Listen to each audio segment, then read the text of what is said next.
Assalamualaikum warahmatullahi wabarakatuh. Perkenalkan, kami dari kelompok 2 dari kelas E. Kelompok kami beranggotakan Aldi Fauzi Rahmatillah, Risti Angelio Bayuni Samidan, Adam Putra Zakaria, dan yang terakhir Yoga Rian Nugraha.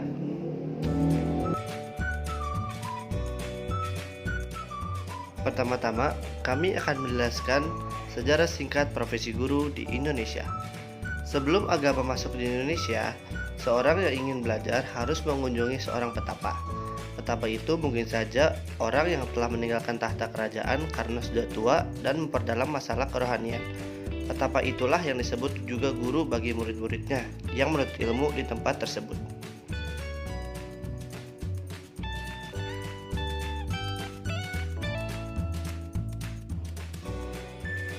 Biasanya, para murid itu mengerjakan sawah ladang petapa untuk keperluan hidup sehari-hari. Para pedagang Portugis dan Belanda yang datang ke Indonesia umumnya beragama Kristen. Selain berdagang, mereka juga menyebarkan agama itu. Mempelajari agama Kristen, membaca dan menulis huruf Latin. Para pendeta yang mengajarkan agama Kristen juga disebut guru.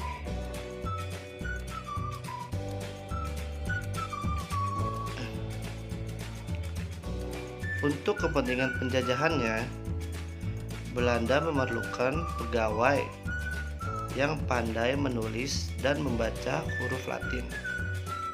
Karena itu, mereka mendirikan sekolah dan mengajarkan ilmu pengetahuan yang tidak berkaitan dengan agama. Inilah awal mula sistem pendidikan modern di Indonesia.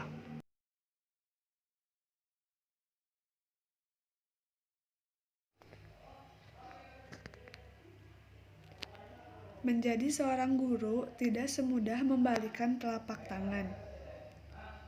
Kreativitas merupakan dasar dari segala hal dalam rangka meningkatkan sesuatu ke arah kemajuan. Untuk berlaku kreatif, maka kita harus punya pengetahuan, keterampilan, dan nilai-nilai dasar untuk melakukan sesuatu.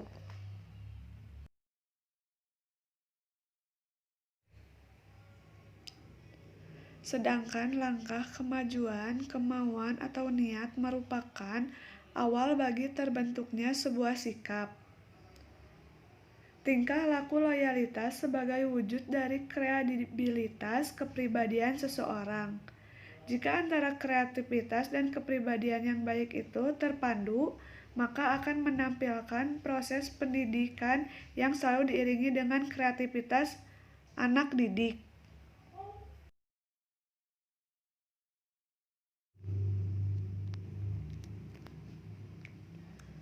Untuk mewujudkan keterpaduan itu perlu adanya motivasi dan sikap kontrak dari para pendidik agar tujuan untuk meningkatkan kemampuan anak didik lebih terarah dan tepat guna.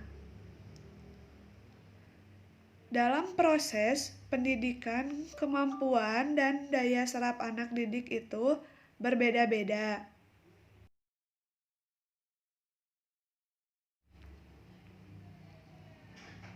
Dalam hal ini, ada beberapa faktor kesulitan yang bisa dihadapi oleh siswa, yaitu 1. Faktor dalam diri anak didik, faktor internal yang meliputi 2. Faktor luar anak, faktor eksternal, yakni yang berkaitan dengan kondisi belajar mengajar, yaitu guru dan kualitas belajar mengajar lingkungan teman sekelas atau luar. 3. Keterampilan-keterampilan dasar yang harus dimiliki oleh seorang guru.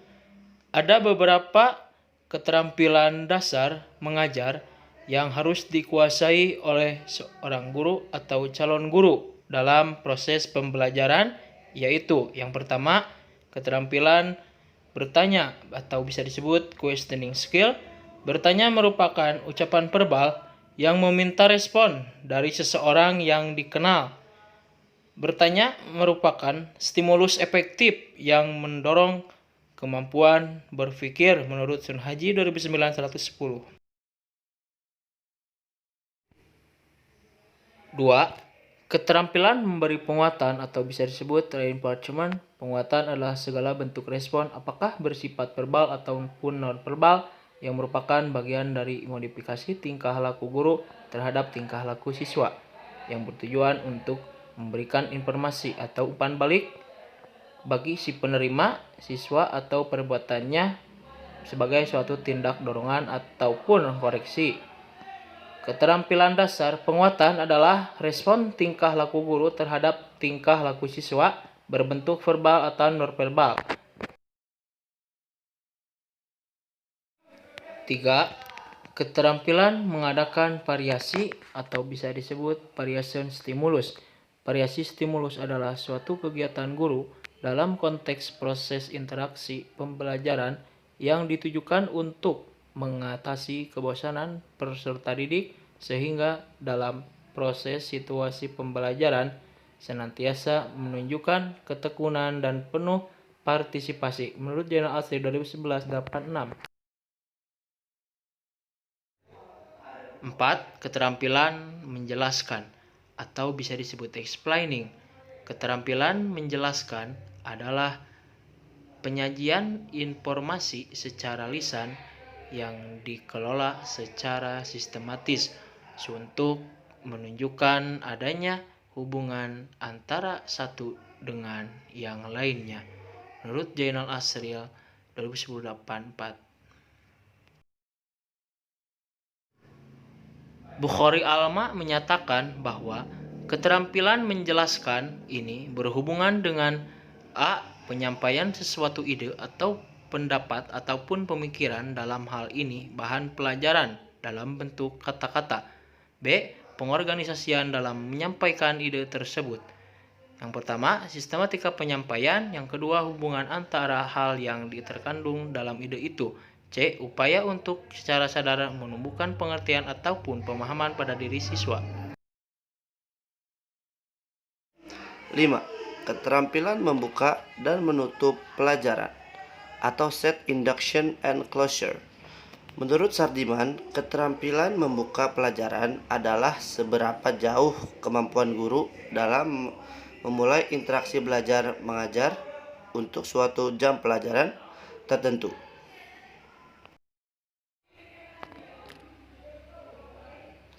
Inti persoalan membuka pelajaran terkait dengan usaha guru dalam menarik perhatian siswa, memotivasi, memberi acuan tentang rujukan pokok persoalan yang akan dibahas, rencana kerja, serta pembagian waktu, dan mengaitkan pelajaran yang telah dipelajari dengan topik baru. Menyiapkan mental murid agar mereka siap memasuki persoalan yang akan dibicarakan dan membangkitkan minat dan perhatian siswa yang akan dibicarakan. Kegiatan belajar mengajar. 6. Keterampilan membimbing diskusi kelompok kecil. Diskusi kelompok adalah suatu proses yang teratur yang melibatkan sekelompok orang dalam interaksi tatap muka yang informal dengan berbagai pengalaman atau informasi, pengambilan kesimpulan atau pemecahan masalah menurut Muhammad Ujar Usman 2007-94.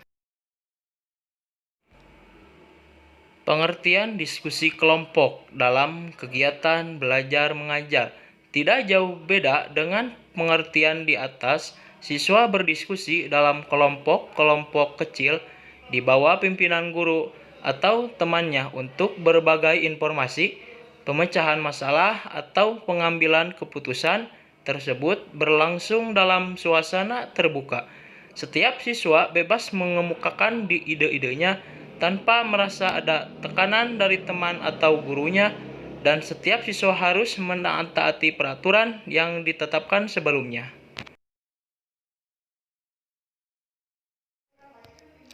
Keterampilan mengelola kelas. Pengelolaan kelas adalah keterampilan guru untuk menciptakan dan memelihara kondisi belajar yang optimal dan mengembalikannya bila terjadi gangguan dalam proses belajar mengajar.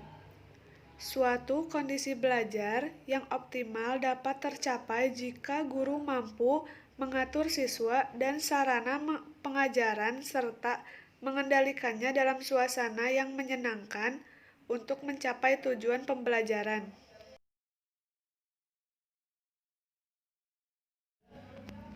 Keterampilan membimbing diskusi kelompok kecil.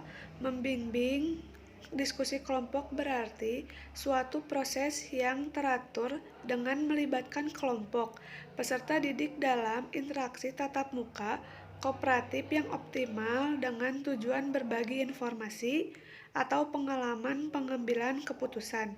Diskusi kelompok kecil adalah peserta didik berdiskusi kelompok kecil di bawah pembinaan guru atau temannya untuk berbagi informasi. Pemecahan masalah atau pengambilan keputusan dilaksanakan dalam suasana terbuka.